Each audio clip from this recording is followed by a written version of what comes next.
ও মাত্র সব আপনার দোকানে নেই আর আপনারা আমি বাড়ির যে টোকাই আমার গাছের কাঠল সব চুরি করিয়ে এলাইছে। আপনি এর একটা বিচার করেন।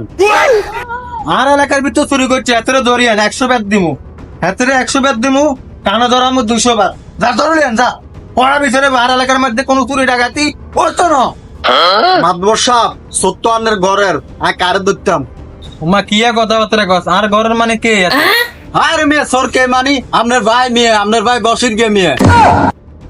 ওরে আয় এতক্ষণ যা কইছি তা সব আবেগে কইছি, এবার আমি ব্যক্তিকে সরিয়ে একটা বিচার করিয়ে মনে করো সাথে যে চুরি করছে জিনিসটা যে কাড়ি লইছে এটা তো তোরা দেখছ, দেখছিস কি?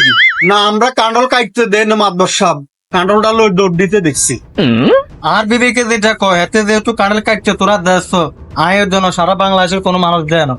এখন আমার কত হলো কাঁড়াল কাটতে একমাত্র আল্লাহ দেখছে, আল্লাহ হাতের বিচার করবো। যা হ্যাঁ অন নিজের বেলা আইসার নিজের ঘরের চোর হয়েছে আর অন বিচার উল্টা করে এলাইছেন। এটা বিচার জ্ঞান অন আল্লাহর দিকে হালাই দিছেন। ধর মিয়ালে কি এর हे प्रभु